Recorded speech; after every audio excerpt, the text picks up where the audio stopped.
Assalamualaikum warahmatullahi wabarakatuh. Alhamdulillahi rabbil alamin wal 'aqibatu lil muttaqin wala 'udwana illa 'alal zalimin. Asyhadu an la ilaha illallah wahdahu la syarika lah, al-ahadus samad, alladzi lam yalid wa lam yulad wa lam yakul lahu kufuwan ahad. Wa asyhadu anna Muhammadan 'abduhu wa rasuluh addal amanah wa ballaghar risalah wa nasahal ummah wa tarakana 'alal mahajjatil bayda lailuha kanahariha la yazihu anha ila halik. Allahumma salli wa sallim ala sayyidina wa habibina wa maulana Muhammad wa ala alihi wa sahbihi wa man sara ala nahjihi wa ta'abi ta'watihi ila yaumil qiyamah. Amma ba'du, Bapak Ibu para jamaah sekalian rahimakumullah. Marilah kita lanjutkan kajian tentang ulumul Quran. Judul pada kesempatan ini masih melanjutkan pada tema sebelumnya adalah Al-Quran adalah wahyu. Tentang nama-nama Al-Quran yang disebutkan dalam Al-Quran Al-Karim ada beberapa nama. Yang pertama dan utama adalah nama Al-Quran itu adalah Al-Quran, sebagaimana disebutkan di surah Al-Isra ayat yang ke-9. Allah berfirman, "Inna hadzal Qur'ana yahdi lillati hiya aqwam." Sungguh Al-Quran ini memberi petunjuk ke jalan yang paling lurus. Pada saat kita berdoa memohon kepada Allah Ta'ala, ihdinas siratal mustaqim, ya Allah tunjukkanlah kepada kami jalan yang lurus, maka mari kita gunakan Al-Quran sebagai pedoman untuk memberikan hidayah kepada kita semuanya menuju jalan yang paling lurus, jalan yang mengantarkan kepada kebahagiaan, baik itu di dunia sampai di akhirat nanti. Pedoman yang utama dalam hidup kita ini adalah Al-Quranul Karim, pedoman yang mengantarkan menuju kesuksesan dunia dan akhirat, jalan yang lurus yang mengantarkan kita kepada kebahagiaan dunia dan akhirat. Nama yang kedua adalah Alkitab, sebagaimana disebutkan di surah Al-Anbiya ayat yang ke-10. Laqad anzalna ilaikum kitaban fihi dzikrukum. Sungguh telah kami turunkan kepadamu sebuah kitab, yaitu Al-Quran, yang di dalamnya terdapat peringatan bagimu. Jadi dalam ayat ini ada kata-kata kitaban yang menunjukkan kembalinya adalah kepada Al-Quran, bahwa Al-Quran ini diturunkan oleh Allah Subhanahu wa Ta'ala kepada Rasulullah Muhammad Sallallahu Alaihi Wasallam sebagai sebuah kitab suci, kitab ilahi, kitab yang menjadi pedoman dalam kehidupan kita untuk peringatan bagi seluruh manusia. Kemudian yang ketiga, nama lain Al-Quran adalah Al-Furqan, sebagaimana disebutkan di surah Al-Furqan ayat yang pertama. Tabarakalladzi nazzala al-furqana ala 'abdihi liyakuna lil 'alamina nadhira. Maha suci Allah yang telah menurunkan Furqan, yaitu Al-Quran, kepada hambanya Muhammad agar dia menjadi pemberi peringatan kepada seluruh alam, apakah itu dari golongan jin ataupun manusia. Al-Furqan adalah pembeda antara yang hak dan yang batil, sehingga dengan Al-Quran kita menjadi tahu mana yang baik, mana yang buruk, mana yang halal, mana yang haram, mana yang boleh, mana yang tidak. Itulah fungsi daripada Al-Quranul Karim sebagai pembeda, sebagai pemisah antara yang hak dan yang batil. Kemudian makna atau nama yang lainnya adalah Az-Zikr. Sebagaimana di surat Al-Hijr ayat yang ke-9, Allah berfirman, "Inna nahnu nazzalna dzikra wa inna lahu lahafizun." Sesungguhnya kamilah yang menurunkan Al-Quran dan pasti kami pula yang memeliharanya. Di dalam ayat ini Allah Ta'ala menggunakan redaksi dengan inna nahnu. Sesungguhnya kami, bukan berarti maknanya mutakalim di sini yang berbicara banyak, Allah banyak. Na'udzubillah min dzalik, bukan seperti itu ya. Tetapi maknanya adalah li ta'zim, untuk memberikan pengagungan kepada Allah Ta'ala. Dan juga memiliki makna yang lain bahwasanya dalam proses turunnya Al-Quran ini Allah melibatkan malaikat Jibril. Ada perantaranya malaikat Jibril. Jadi Al-Quran di sini dalam ayat ini dikatakan adz-dzikr, yaitu sebagai peringatan, pengingat. Al-Quran memiliki fungsi untuk peringatan. Fadzakir fa inna dzikra tanfa'ul mu'minin. Maka berilah peringatan, sesungguhnya peringatan itu adalah bermanfaat untuk orang-orang yang beriman.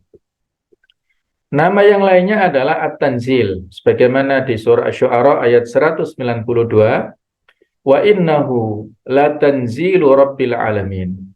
Dan sungguh Al-Quran ini benar-benar diturunkan oleh Tuhan seluruh alam. Jadi Al-Quran merupakan kitab ilahi yang turun dari Allah kepada Rasulnya, bukan perkataan Nabi, bukan perkataan manusia, tetapi itu adalah diturunkan oleh Allah Ta'ala. Dan banyak sekali ayat-ayat yang menyatakan Al-Quran itu merupakan yang diturunkan. Di ayat yang sebelumnya kita baca adalah kata-kata nazzala, ya, ada kata-kata nazzala Al-Furqan ini, kemudian Adz-Dzikr ada kata-kata nazzalna. Nah, di sini ada kata-kata latanzilu. Ini satu akar kata. Al-Quran itu benar-benar turun dari Allah Ta'ala kepada Rasul kita Muhammad Sallallahu Alaihi Wasallam. Berikutnya adalah tentang sifat-sifat Al-Quran yang ada keterangannya dalam Al-Quran sangat banyak. Di antaranya yang pertama adalah bahwa Al-Quran ini memiliki sifat nur atau cahaya. Di antara ayatnya surah An-Nisa 174, Allah Ta'ala berfirman, wa anzalna ilaikum nuram mubina,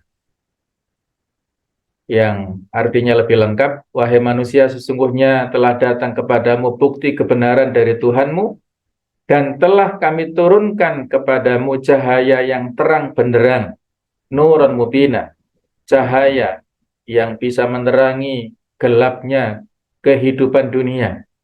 Allahu waliyul ladzina amanu yukhrijuhum minadh-dhulumati ilan nur. Allah adalah pemimpin, pelindung, penolong orang-orang yang beriman, yang mengeluarkan mereka dari kegelapan menuju kepada cahaya, yaitu kepada cahaya petunjuk lewat Al-Qur'anul Karim ini.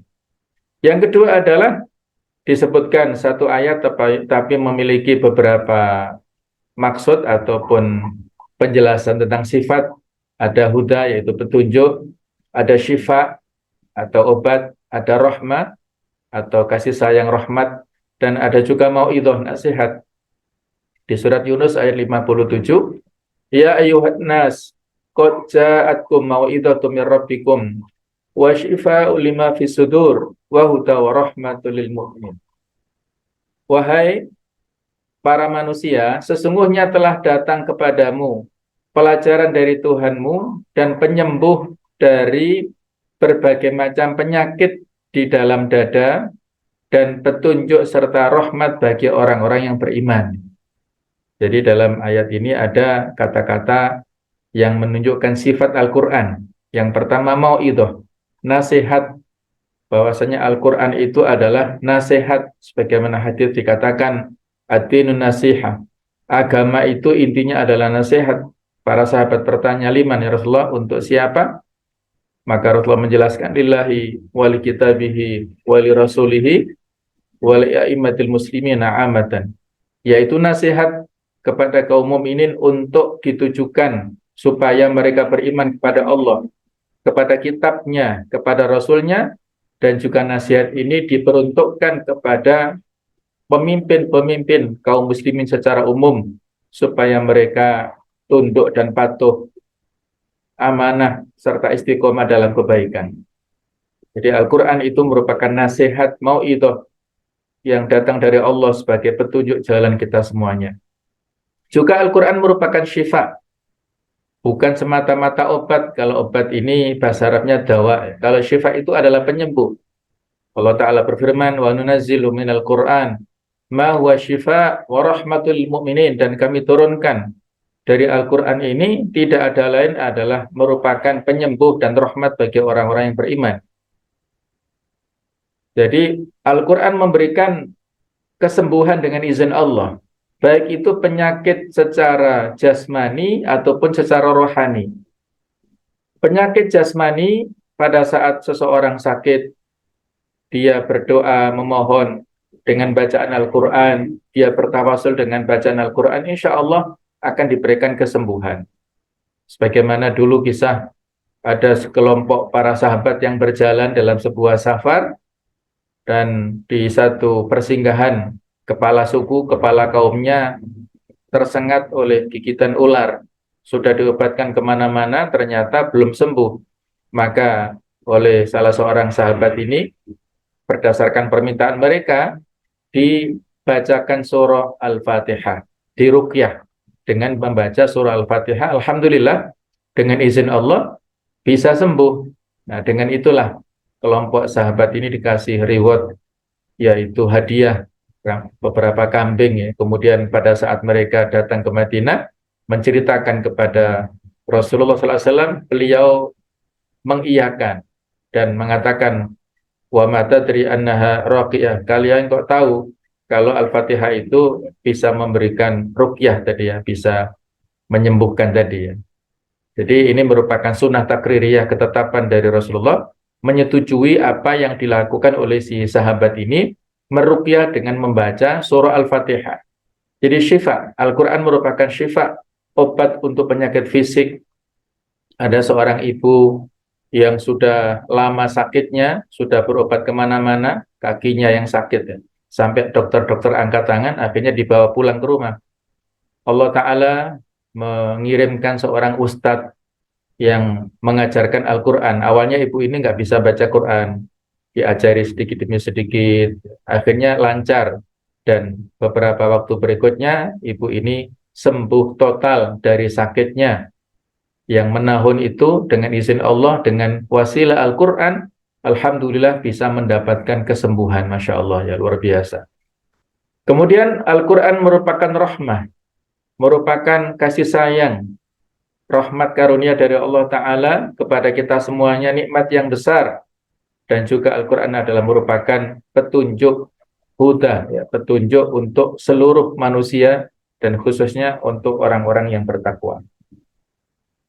Yang ketiga, bahwasanya sifat Al-Quran itu adalah mubin, yaitu menerangkan.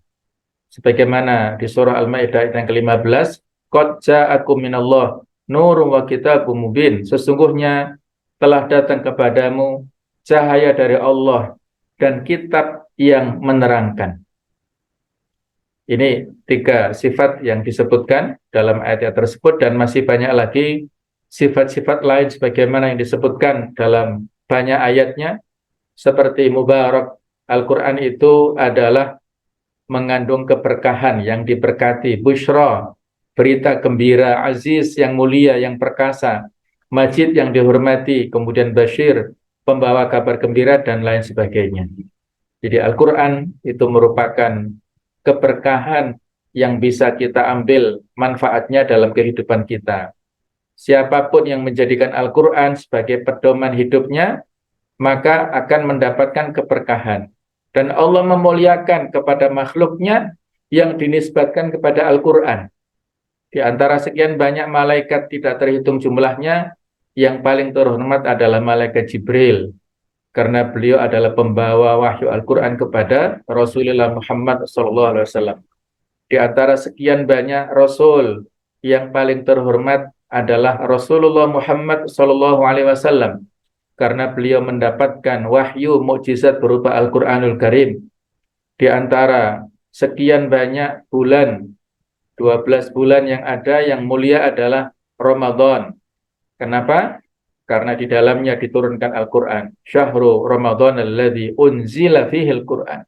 Di antara sekian banyak waktu malam yang paling mulia adalah Lailatul Qadar. Karena di dalamnya terdapat turunnya Al-Quran. Inna anzalnahu fi Lailatul Qadar. Jadi semuanya, seluruh makhluk yang dinisbatkan kepada Al-Quran, maka itu akan mendapatkan kehormatan.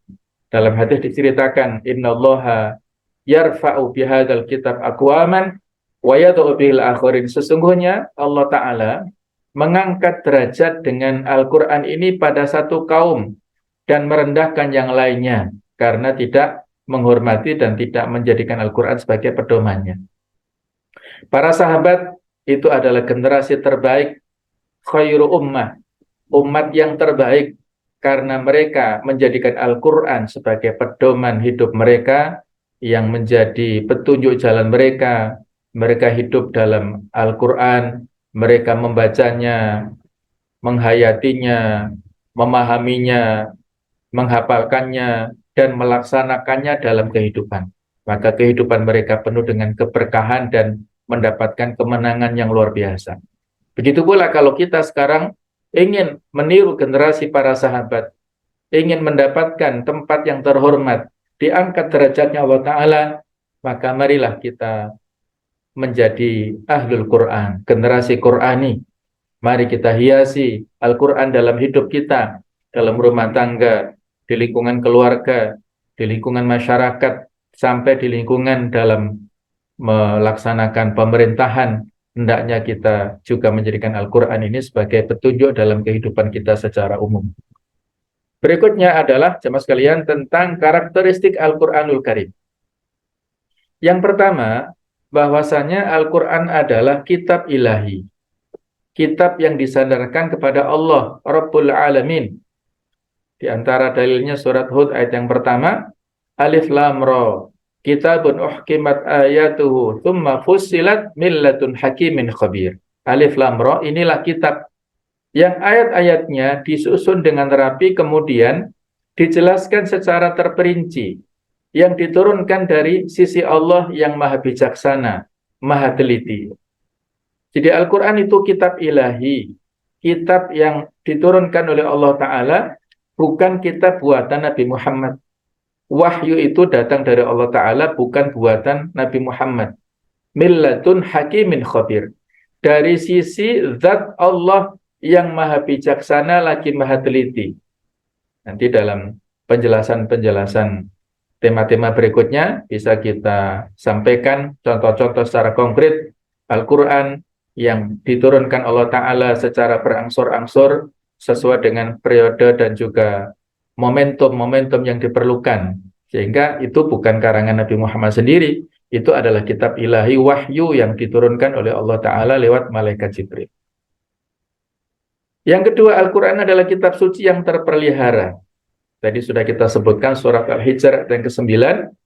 Inna nahnu nazzalna dzikra wa inna lahu lahafidun. Sesungguhnya kamilah yang menurunkan Al-Quran dan kamilah yang memeliharanya. Kalau kitab lain tidak ada jaminan. Dulu ada seorang yang ahli dalam bidang bahasa, dalam bidang sastra.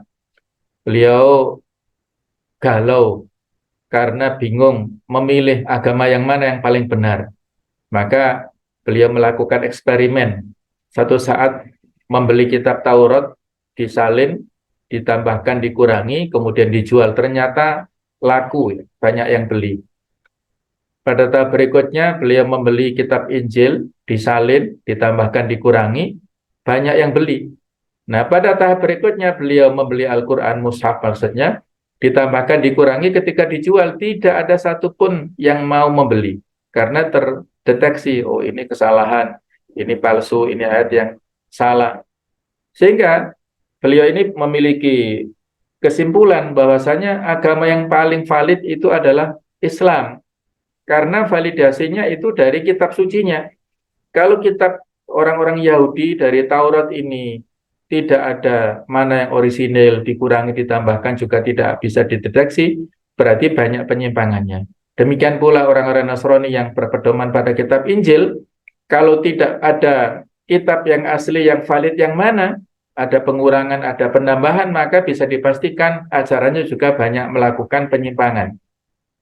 Maka yang paling valid, yang paling asli adalah Islam yang berpedoman pada Al-Quran, tidak bisa ditiru karena ada jaminan dari Allah Ta'ala. Sehingga beliau akhirnya mengucapkan dua kalimat syahadat, menyatakan diri untuk masuk Islam. Itulah hidayah Allah diberikan kepada seorang yang alim, yang ilmuwan, yang faham bahwasanya hanya Al-Quran kitab suci yang murni, yang tidak ada penyimpangannya. Adapun kitab lainnya itu ada banyak penyimpangan. Yang ketiga, Al-Quran itu adalah kitab suci yang mengandung mukjizat. Nanti ada tema khusus tentang ijazul Quran. Al-Quran ini kitab suci yang menantang. Dan tidak ada satupun makhluknya yang sanggup menciptakan produk seperti Al-Quran ini. Tidak ada. Kalimat walaupun orang-orang yang ahli dalam bidang bahasa. Di antara ayat-ayatnya adalah surah Al-Isra ayat 88. Qul la in istama'atil insu wal jinnu ala ayatu bimithli hadzal Qur'an la ya'tuna bimithlihi walau kana ba'dhum li ba'din dhahira. Katakanlah wahai Muhammad, sesungguhnya jika manusia dan jin berkumpul untuk membuat yang serupa dengan Al-Qur'an ini, mereka tidak akan dapat membuat yang serupa dengannya, sekalipun mereka saling membantu satu sama yang lainnya. Bahkan di surah Al-Baqarah diberikan tantangan satu surat. Wa in kuntum fi raibin mimma nazzalna ala abdina fa'tu bi suratin min mithlih. Dan apabila kalian meragukan terhadap Al-Qur'an, maka datangkan dengan satu surat yang mirip dengan Al-Qur'an. Wa ta'u syuhada'akum min dunillah in kuntum shadiqin. Panggillah teman-teman kalian, kawan-kawan kalian, orang yang pakar di antara kalian selain Allah Ta'ala, apabila kalian itu orang-orang yang benar, dan kita tidak akan mampu melakukannya.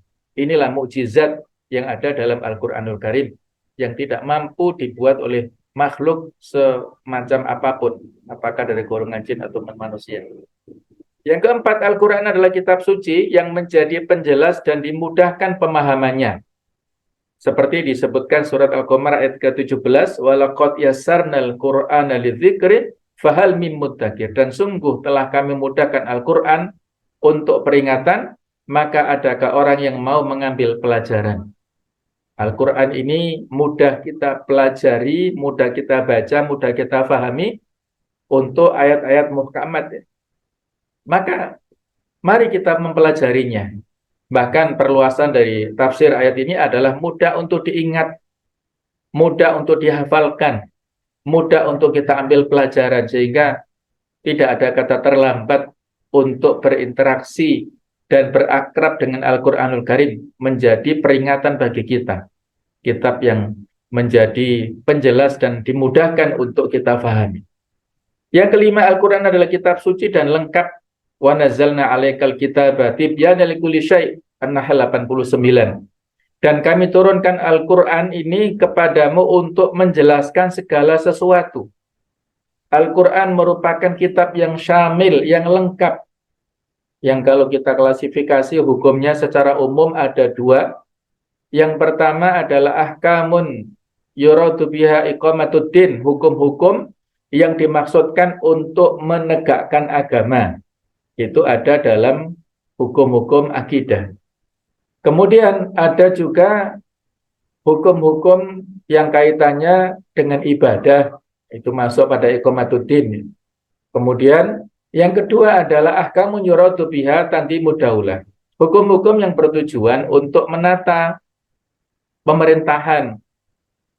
Jadi di sana ada kaitannya dengan hukum muamalah, ada persoalan hukum-hukum pidana, perdata dan lain-lain, akhlak dan lain-lain. Ini lengkap dalam Al-Quranul Karim, menjelaskan segala sesuatu. Kemudian ada kaitannya dengan poin yang keenam, Al-Quran adalah kitab suci seluruh zaman. Jadi Al-Quran, kata para ulama, sholihun likulli zaman wa makan, senantiasa sesuai untuk waktu dan tempat, waktu kapanpun dan dimanapun manusia berada. Sehingga karena Al-Quran ini senantiasa up to date dan dinamis, sesuai dengan senantiasa aktual, sesuai dengan perkembangan zaman, maka Al-Quran ini berbicara tentang ayat-ayat yang sifatnya itu pokok-pokok. bukan bicara masalah teknis-teknis. Mohon maaf misalnya, apakah dalam Al-Quran mengatur masalah larangan merokok misalnya, itu nggak secara tekstual, tapi hanya ada rambu-rambunya.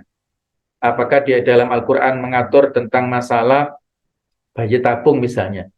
Mungkin ini aktual pada zaman sekarang, tapi bisa jadi 100 tahun akan datang, sudah nggak zamannya lagi. Nah, jadi seperti itu. Kita ada peluang di sini untuk para fuqaha, para ulama, untuk membuat kesimpulan-kesimpulan. Mereka melakukan ijtihad sehingga mengkomparasikan antara satu ayat dengan yang lainnya sehingga menghasilkan satu hukum yang itu bisa menjadi kesimpulan daripada ayat tersebut. Nah, inilah makna daripada tibyanan.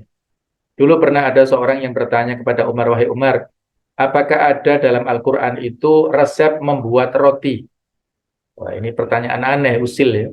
Maka Umar tidak kehabisan akal, ada. Apa ayatnya?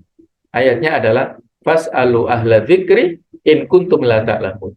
Maka tanyakanlah kepada para pakarnya kalau kalian tidak punya ilmu tentang itu. Kalau kalian nggak paham tentang roti, tanya kepada yang pintar.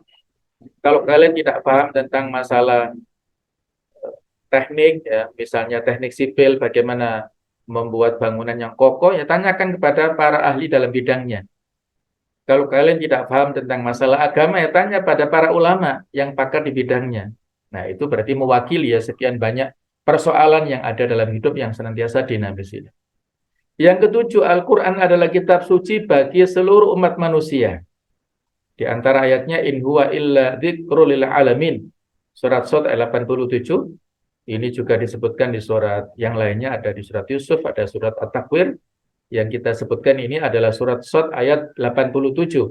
In huwa illa dzikrul lil alamin. Al-Quran itu tidak lain hanyalah peringatan bagi seluruh alam. Karena Nabi Muhammad diutus untuk seluruh alam. Wa ma arsalnaka illa rahmatan lil alamin.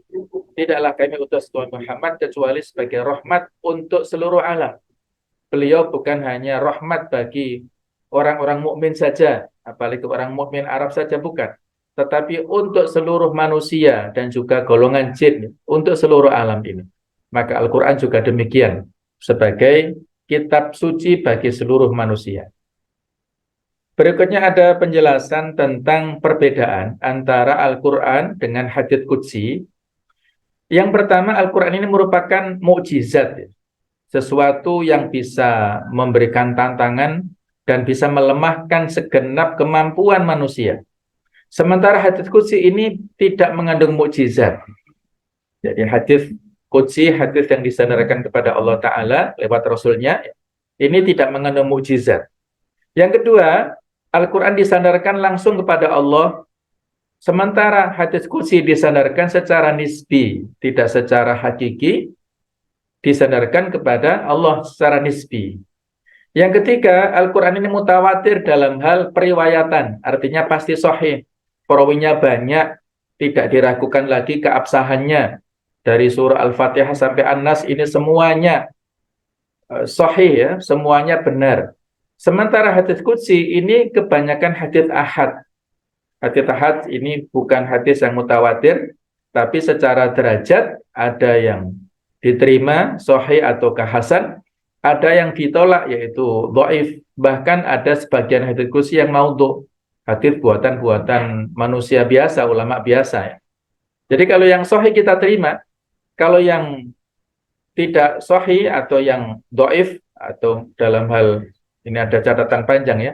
Kemudian juga dalam hal kepalsuan juga nggak boleh kita terima. Yang keempat adalah makna dan lafaz Al-Quran itu datang dari Allah Ta'ala secara lafziyah, tekstual dari Allah Ta'ala. Sementara hadits qudsi ini maknanya dari Allah, lafaznya dari Rasulullah. Bimbingan dari Allah tentunya. Karena beliau wa mayantiqu 'anil hawa, tidaklah mengucapkan sesuatu dari hawa nafsunya. In huwa illa wahyu yuha, itu adalah wahyu yang diwahyukan. Yang sudah pernah kita bahas, bahasa hadis ini adalah al-wahyu al-marwiyu, wahyu yang diriwayatkan.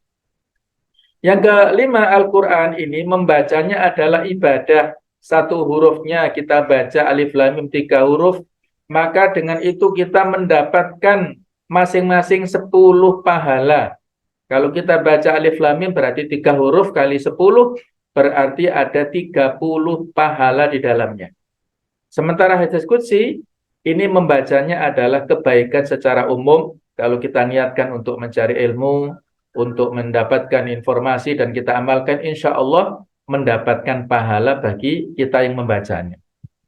Nah, di antara contoh hadis qudsi yang bisa kita ambil referensi di sini, yaitu cerita dari Abu Hurairah dari Nabi Muhammad SAW. Beliau pernah berkata, Qala Allah berfirman, Anfik ya bani Adam, unfik alaih. Rawahul Bukhari wa Muslim. Berinfaklah wahai anak Adam, wahai manusia, jika kamu berbuat demikian, maka aku memberi infak kepada kalian. Hadis yang serupa dengan ini banyak ya. Jadi ketika kita berbuat kebaikan, maka Allah membalas kepada kita. Irhamu man fil ardi yarhamkum man fis sama. Sayangilah siapapun yang di bumi, Allah ataupun yang di langit sana akan menyayangi kalian. Allahu fi aunil abdi, ma kanal abdu fi auni akhi. Allah akan menolong hambanya selama hamba itu menolong kepada orang lain. Nah, jadi seperti itulah. Di surat Saba ayat 39 Allah mengatakan, wa ma anfaqtu min syai'in fa huwa yukhlifu. Apa yang kalian infakkan sesuatu itu maka akan diganti oleh Allah. Wa huwa khairur razikin. Allah adalah zat sebaik-baik pemberi rezeki. Jadi tidak ada ruginya apabila kita sedekah, kita infakkan fisabilillah, apakah membantu manusia, para fuqara, masakin, anak yatim, ataukah membantu fisabilillah untuk syiar Islam, untuk para penghafal Al-Qur'an, untuk masjid mushola, semuanya apabila kita infakkan di jalan Allah Ta'ala seperti itu, unfik alaik, maka Allah Ta'ala memberikan ganti kepada kita semuanya. Ganti bukan hanya di dunia, tetapi insya Allah nanti yang paling penting adalah ganti pada saat di akhirat nanti.